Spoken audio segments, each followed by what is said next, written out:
بسم اللہ الرحمن الرحیم۔ السلام علیکم۔ پروفیٹ خلاف رائے کے ساتھ میں افخار کاظمی، ایک نہیں، دو نہیں، تین نہیں، ہاں سب کے لیے متعدد بری خبریں ہیں، نہ صرف عمران خان کے لیے بلکہ تحریک انصاف کے ان لوگوں کے لیے جو 9 مئی کے واقعات میں بری طرح ملوث ہیں۔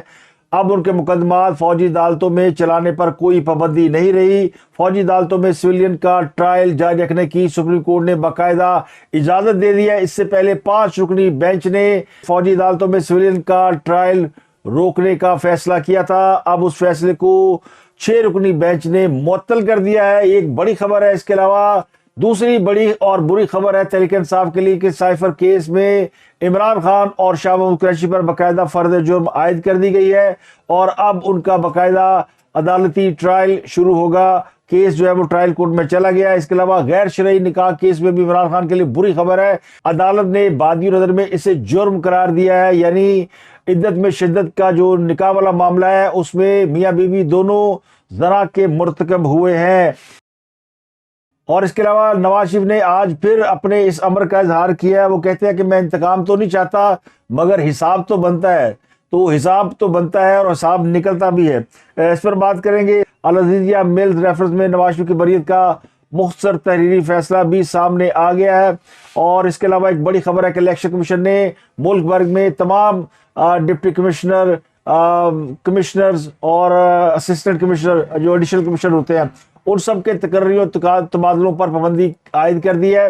اس کی وجہ یہ کہ الیکشن کمیشن آلریڈی انہیں R Os, D R Os اور اے آر اوز لگا چکا ہے، تو اب اس کے بعد کسی بھی کمشنر کو یا انتظامی عہدے پر فائز شخص کو تبدیل نہیں کیا جا سکتا۔ تو یہ ایک بڑی خبر ہے۔ لیکن جو آج کی سب سے بڑی خبر ہے وہ فوجی عدالتوں میں سویلین کے ٹرائل کا معاملہ ہے۔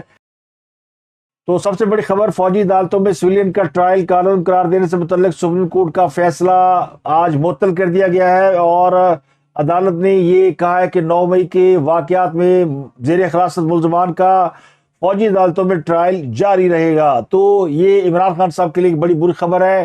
ان کا معاملہ ابھی پینڈنگ ہے اور جب سے سپریم کورٹ نے یہ فیصلہ دیا تھا کہ سویلینز کا فوجی عدالتوں میں ٹرائل نہیں کیا جا سکتا، تو عمران خان کا کیس فوجی عدالتوں میں ابھی تک اس کو بھیجا نہیں گیا اور وہ شروع نہیں ہوا، اس کو ہولڈ پہ رکھا گیا تھا۔ لیکن ان کے حوالے سے کوئی 4-5 مقدمات ایسے ہیں مختلف نوعیت کے جو کہ جن کا تعلق جو ہے وہ 9 مئی کے واقعات سے براہ راست بنتا ہے اور ان کے کیسز بھی فوجی عدالتوں میں چلانے پر اتفاق ہو چکا ہے یا فیصلہ ہو چکا ہے۔ تو اب عمران خان اور ان کے کارکنان جو بھی 9 مئی کے واقعات میں ملوث تھا، اب وہ فوج کے حوالے اور فوج ان کا مقدمہ چلائے گی۔ تو اس معاملے میں سپریم کورٹ کے اندر بڑا معاملہ تھا، انٹرا کورٹ اپیلوں کی سماعت تھی بدھ کو، بڑا ڈرامہ ہوا اس کے اندر۔ جسٹس سردار طارق پر اس سے پہلے اعتراضات لگائے گئے۔ جسٹس اعجاز الحسن جو 3 رکنی ججز کمیٹی کا حصہ ہے، انہوں نے بھی سردار طارق پر اعتراض لگائے۔ مظاہر علی اکبر نقوی نے بھی ان پر اعتراض اٹھائے اور انہیں بینچ سے علیحدہ ہونے کے لیے کہا، لیکن جسٹس سردار طارق نے اعتراضات پر بینچ سے الگ ہونے سے انکار کر دیا اور ریمارکس دیا کہ جج کی مرضی ہے کہ وہ بینچ کا حصہ رہے یا بینچ سے علیحدہ ہو جائے اور کیس سننے سے معذرت کر لے۔ تو آج جس کیس کی سماعت ہوئی اس میں 6 رکنی بینچ تھا، جس میں جسٹس امین الدین خان، جسٹس محمد علی مظہر، جسٹس حسن اظہر رضوی، جسٹس مسرت ہلالی اور جسٹس عرفان سعادت خان یہ بینچ کا حصہ تھے۔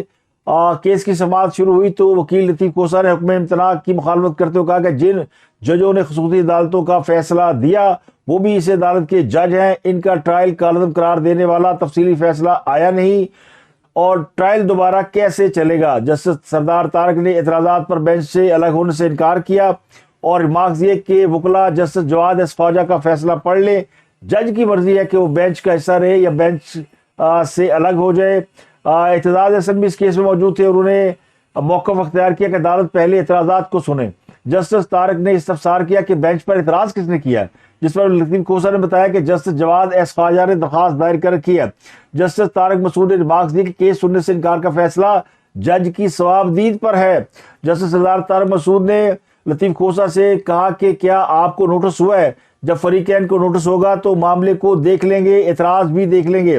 لطیف کوسہ نے کہا کہ آپ بیٹھ کر کیس سن رہے ہیں اس لیے بول رہے ہیں، جس پر جسٹس طارق مسعود نے ریمارکس دی کہ کیا ہم کھڑے ہو کر کیس سنیں؟ بیٹھ کر ہی مقدمہ سنا جاتا ہے۔ دوران اس بات ایک وکیل فیصل صدیقی، انہوں نے بھی خواجہ حارث پر اعتراضات اٹھائے اور کہا کہ حکومت نجی وکلا کی خدمات حاصل نہیں کر سکتی، جس پر اٹارنی جنرل نے جواب دیا کہ نجی وکلا کی خدمات کے لیے قانونی تقاضے پورے کیے ہیں، مناسب ہوگا کہ پہلے درخواست گزاروں کو سن لیا جائے۔ سلمان اکرم راجہ وہ بھی اس عدالت میں موجود تھی، انہوں نے کہا کہ عدالت فیصلہ ہمیں سنے بغیر معطل نہیں کر سکتی۔ اٹارنی جنرل نے کہا کہ فریقین کے وکلا کا اعتراض بے بنیاد ہے، پہلے میرٹس پر کیس سنے، نوٹس کے بعد اعتراض اٹھایا جا سکتا ہے۔ سلمان اکرم راجہ نے کہا کہ نوٹس ہونے کے بعد اعتراض اٹھانے پر کیس متاثر ہوگا۔ خواجہ حارث نے کہا کہ آرمی ایکٹ کی شقیں آئین کی کس تحت کے تحت غیر آئینی ہے، اس بارے میں کچھ نہیں لکھا گیا۔ جسٹس محمد علی مظہر نے استفسار کیا کہ شفاف ٹرائل کے بارے میں آپ کی کیا رائے ہے، فیئر ٹرائل کو کیسے یقینی بنائیں گے۔ خواجہ حارث نے کہا کہ سویلینز میں کلبھوشن یادو جیسے لوگ بھی آتے ہیں، سویلین سے متعلق دفعات کو کالعدم قرار نہیں دیا جا سکتا۔ جسٹس سردار طارق مسعود نے ریمارکس دیے کہ کیا تفصیلی فیصلہ دیکھے بغیر ہم فیصلہ دے دیں۔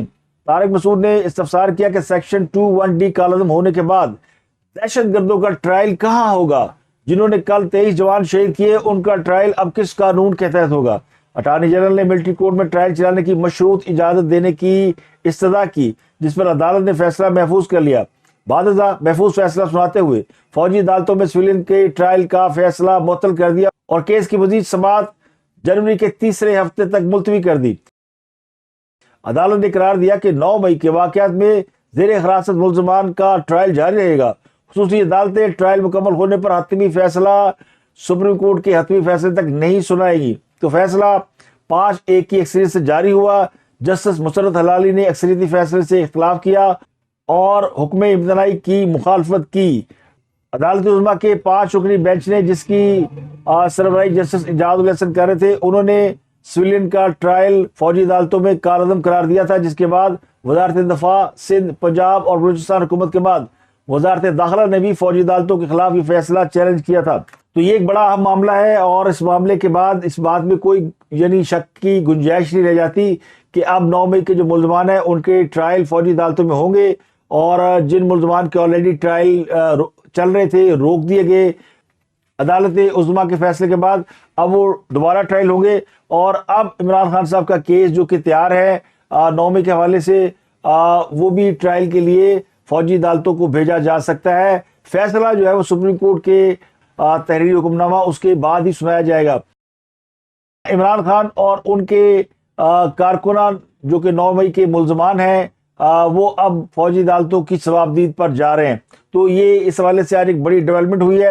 دوسری بڑی خبر سائفر کیس کے حوالے سے ہے، جس میں سابق چیئرمین PTI عمران خان اور وائس چیئرمین شاہ محمود قریشی، ان پر فرد جرم باقاعدہ طور پر آج عائد کر دی گئی ہے۔ منگل کو فرد جرم کا معاملہ مؤخر کر دیا گیا تھا۔ اڈیالہ جیل میں اس کیس کی سماعت ہوئی۔ جج ابو الحسنات ذوالقرنین نے اس کیس کی سماعت کی۔ تمام لوگ پیش ہوئے، FIA اور باقی کے جو متعلقہ حکام ہیں، عمران خان، شاہ محمود قریشی، جبکہ عمران خان کی اہلیہ بشرا بی بی اور بہنیں، جبکہ شاہ محمود قریشی کی فیملی بھی عدالت میں موجود تھی۔ تو official secret act cipher case میں عدالت نے عمران خان اور سابق وزیر خارجہ شاہ محمود قریشی پر فرد جرم عائد کی۔ ملزمان نے صحت جرم سے انکار کیا ہے۔ عدالت نے استغاثہ کی شہادت طلب کرتے ہوئے کیس کی سماعت کل تک کے لیے ملتوی کر دی ہے۔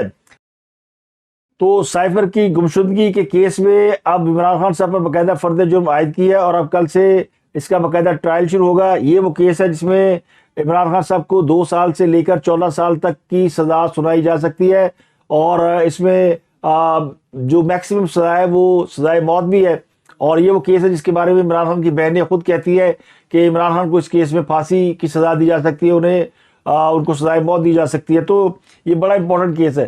تو ایک یہ کیس ہے، اس کے علاوہ ایک ان کا کیس ہے 9 مئی کے حوالے سے، ایک نہیں ہے بلکہ وہ کئی کیسز ہیں جن میں 9 مئی کے واقعات کی پلاننگ کرنا، GHQ پر حملہ، لاہور کے کور کمانڈر ہاؤس پر حملہ، اور فیصل آباد میں جو حساس ادارے کی بلڈنگ پر حملہ ہے، اس کے علاوہ میاں والی ایئر بیس پر حملہ، ان تمام مقدمات میں عمران خان صاحب کا نام چلان میں شامل ہے۔ تو اب یہ کیس بھی جو ہے اگر فوجی عدالتوں میں جاتا ہے تو اس کے بارے میں بھی کہا جاتا ہے کہ اس میں بھی عمران خان صاحب کو جو ہے وہ میکسیمم سزا جو ہو سکتی ہے، کیپٹل پنشمنٹ، وہ دی جا سکتی ہے۔ تیسرا معاملہ ہے عمران خان کے غیر شرعی نکاح کا، اس میں عدالت کا حکم نامہ جاری کیا گیا ہے۔ جو آخری سماعت ہوئی تھی اس کا ایک تحریری حکم نامہ جاری ہوا جس میں ڈسٹرکٹ سیشن کورٹ کے جج کا کہنا ہے کہ عمران خان اور بشرا بی بی نے غیر شرعی نکاح کر کے بادی نظر میں جرم کا ارتکاب کیا ہے۔ خبر مالکہ کی درخواست پر باقاعدہ سماعت کا آغاز کل یعنی جمعرات کے روز سے کیا جائے گا اور ملزمہ بشرا بی بی کو عدالت میں طلب کر لیا گیا ہے۔ اس تحریر حکم نامے میں جو کہ 4 صفحات پر مشتمل ہے، اسے سینئر سول جج قدرت اللہ نے تحریر کیا ہے، جس میں انہوں نے لکھا ہے کہ بشرا بی بی کے سابق شوہر خاور مالکہ نے عدالت میں درخواست دائر کی اور الزام لگایا کہ پیری مریدی کے چکر میں عمران خان نے ان کی اہلیہ سے رابطہ استوار کیا اور بعد میں ان کے ناجائز تعلقات قائم ہو گئے، یعنی عمران خان اور بشرا بی بی کے تعلقات کو ان کے سابق شوہر نے عدالت میں ناجائز قرار دیا ہے اور خاور مالکہ نے اپنی اہلیہ بشرا بی بی کو نومبر 2017 میں طلاق دی، لیکن بانی پی ٹی آئی اور بشرا بی بی نے عدت گزرنے سے پہلے نکاح کر لیا، جبکہ گواہان مفتی سعید اون چودھری اور محمد لطیف ان کے بیانات ان الزامات کو مکمل طور پر سپورٹ کرتے ہیں۔ تو بادی نظر میں انہوں نے جرم کا ارتکاب کیا ہے، تو عدالت اس نتیجے پر پہنچی ہے کہ ٹرائل کے آغاز کے لیے مناسب گراؤنڈ موجود ہے، لہذا یہ کمپلینٹ سماعت کے لیے منظور کی جاتی ہے۔ تو 14 دسمبر کو باقاعدہ اس کیس کا آغاز ہوگا، یعنی کل عمران خان کے خلاف سائفر کیس کا بھی ٹرائل شروع ہو رہا ہے اور یہ عدت میں نکاح والا کیس، یہ سائمنٹینیسلی 2 کیس شروع ہو رہے ہیں۔ تو اس کے بعد یہ معاملہ کس طرف جائے گا یہ سمجھنا کوئی مشکل بات نہیں ہے۔ اس کے علاوہ سپریم کورٹ نے طاہیار ناہلی کے آرٹیکل 62(1)(f) کے تحت دائر تمام درخواستیں ایک ساتھ سننے کا فیصلہ کیا ہے۔ سپریم کورٹ نے طاہیار ناہلی کیس میں میر بادشاہ کیسرانی کیس کا تحریری حکم نامہ جاری کیا ہے، جس میں کہا گیا ہے کہ ناہلی کی مدت کے سوال والے تمام کیس جنوری 2024 کے آغاز پر ایک ساتھ مقرر کیے جائیں گے۔ 11 دسمبر کو طاہیار ناہلی کی مدت سے متعلق کیس کی سماعت کی گئی۔ فیصلے میں لکھا گیا ہے کہ الیکشن ایکٹ 2017 میں ترمیم 26 جون 2023 کو کی گئی، جبکہ election act section 232 sub class 2 کو چیلنج کرنے سے متعلق پوچھا گیا تو وکلاء نے لا علمی کا اظہار کیا۔ عدالتی فیصلے میں کہا گیا کہ وکلاء کے مطابق ناہلی کی مدت کا عام انتخابات سے پہلے تعین کرنا ضروری ہے، پہلے فیصلہ آنا چاہیے، تو غیر یقینی صورتحال کی وجہ سے الیکشن ٹریبونل اور عدالتوں میں مقدمات کا بوجھ بڑھے گا، اس لیے یہ فیصلہ پہلے آنا چاہیے۔ تو ایڈیشنل اٹارنی جنرل نے بتایا کہ پریکٹس اینڈ پروسیجر قانون کے تحت آئین کی تشریح کے لیے 5 رکنی لارجر بینچ ہونا چاہیے۔ یہ معاملہ صوبائی اسمبلیوں کے انتخابات پر بھی اثر انداز ہو سکتا ہے۔ تو حکم نامے میں کہا گیا ہے کہ ایڈیشنل اٹارنی جنرل نے نشاندہی کی ہے کہ آئینی سوال والے کیس پر کم از کم 5 رکنی بینچ بنایا جائے، عوام کی سہولت کے لیے انگریزی اور اردو کے بڑے اخبارات میں نوٹسز شائع کی جائیں اور اپیلوں اور سوالات کو 8 فروری کو شیڈول انتخابات مؤخر کرنے کے لیے استعمال نہیں کیا جائے گا۔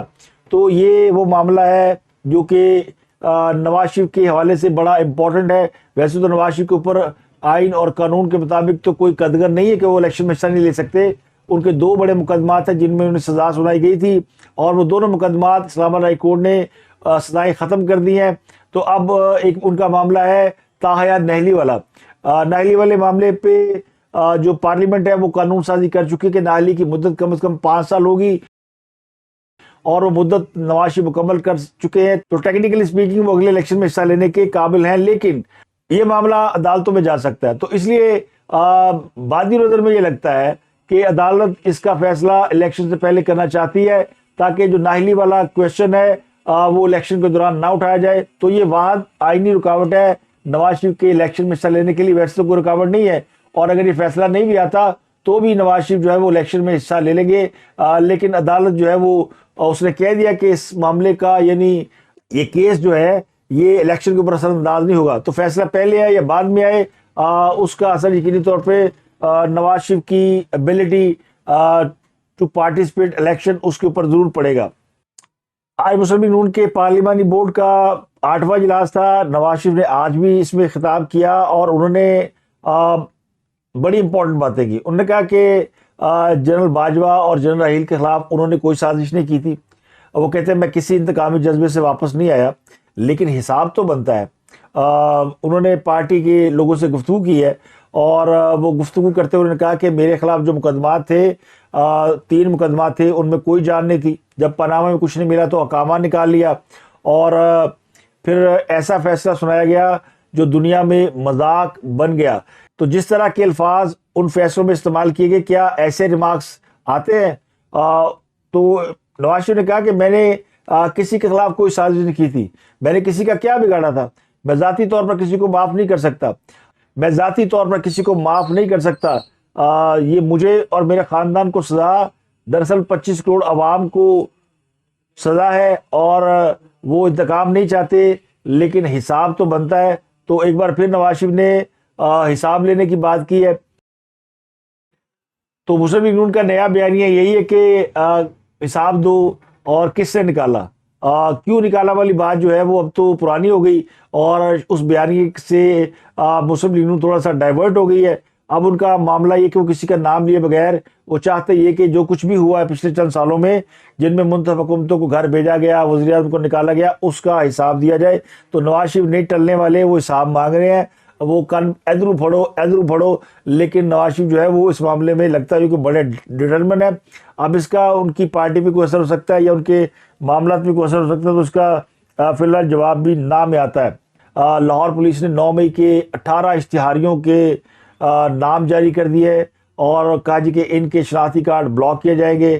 ان میں مراد سعید، اعظم سواتی، حماد اظہر، علی امین گنڈا پور، زبیر نیازی، میاں سلیم اقبال، کرامت کھوکھر، واسق قیوم، مسرت چیمہ، جمشید چیمہ، زبیر نیازی، ندیم عباسی اور غلام محی الدین. یہ 18 لوگ ہیں جن کے بارے میں لاہور پولیس نے ان کے شناختی کارڈ بلاک کرنے کا فیصلہ کیا ہے. چیئرمین نیدرا کو باقاعدہ خط لکھ دیا گیا ہے، اور پولیس کے مطابق ان ملزمان کے نام نو فلائی لسٹ میں آلریڈی شامل کیے جا چکے ہیں. تو پی ٹی آئی کے 18 ٹاپ دہشت گرد اس لیے میں کہہ رہا ہوں کہ یہ تمام لوگوں کا تعلق اب 9 مئی کے واقعات سے ہے، اور یہ 9 مئی کے واقعات میں نامزد ملزم ہے اور اشتہاری ہے. نہ یہ پیش ہوتے ہیں، نہ یہ اپنے صفائی دینے کے لیے آتے ہیں. تو یہ اس وقت ریاست کے مجرم ہے. تو جب تک یہ 9 مئی کے واقعات میں خود کو بے گناہ ثابت نہیں کر لیتے، یہ اس وقت تک ریاست کے اور عوام کے مجرم ہیں. اس خبر کے ساتھ کہ جناب وہ پارٹی شروع ہو گئی ہے جس کا انتظار تھا، اور وہ پارٹی یہ تھی کہ کب وہ وقت آئے گا جب عمران خان کے مقدمات فوجی عدالتوں میں چلیں گے. تو جن لوگوں کو انتظار تھا کہ عمران خان کے مقدمات فوجی عدالتوں میں چلیں، اور شاید اس لیے باقی جو سول کورٹس میں مقدمات چل رہے ہیں اس کے حوالے سے ابھی عوام کو یہ یقین نہیں کہ ان میں عمران خان کو جو دی گئی سزا ہے وہ سسٹین کر پائے گی. توشانہ کیس میں عمران خان کو 3 سال کی سزا ہوئی، لیکن وہ عدالت نے معطل کر دی. لیکن جو فوجی عدالتوں کا معاملہ ہے، ایسا نہیں کہ فوجی عدالتوں میں جو سزا ہے وہ ختمی اور فائنل ہے اور کسی کو انصاف نہیں ملتا. فوجی عدالتوں میں بھی سول عدالتوں کی طرح ہی کیس لڑے جاتے ہیں، اور اس میں بھی اپیل کا حق ہے. ایک اپیل آپ فوجی عدالت کے فیصلے کے خلاف فوجی عدالت میں کر سکتے ہیں، دوسری آپ ہائی کورٹ میں کر سکتے ہیں، تیسری آپ سپریم کورٹ میں کر سکتے ہیں. تو فوجی عدالتوں سے سزاؤں کے بعد یہ معاملہ ہائی کورٹ اور سپریم کورٹ میں بھی آئے گا، اور اس کے بغیر اس کا کوئی پروسیجر مکمل نہیں ہوتا. لیکن وہ کہتے ہیں گڈی جڑی ان پٹڑی سے پہ گئی ہے. اور میں نے آپ کو کہا تھا کہ اس بات کا کبھی امکان ہے کہ 8 فروری 2024 سے پہلے عمران خان صاحب کے کیس بھی نپٹا دیے جائے اور عمران خان کا معاملہ بھی نپٹا دیا جائے. لیکن اگر ان کا معاملہ نہیں نپٹتا تو پھر 8 فروری 2024 کے الیکشن کے اوپر کوشچن مارک رہے گا، کیونکہ جب تک عمران خان اور ان کے حوالے سے جو ان کے الزامات ہیں، جو ان کے کیسز ہیں، وہ کسی منطقی انجام تک نہیں پہنچتے، تو یہ جو پروجیکٹ عمران کا جو وائنڈ اپ ہے نا، یہ نہیں ہوگا. یہ کسی نہ کسی طریقے سے سامنے آتا رہے گا اور لوگوں کو ہانٹ کرتا رہے گا. تو اب تک کے لیے اتنا ہی. آپ سے ملاقات ہوتی ہے اگلے ولاگ میں. اپنا گردنواں کے لوگوں کا بہت خیال رکھیں.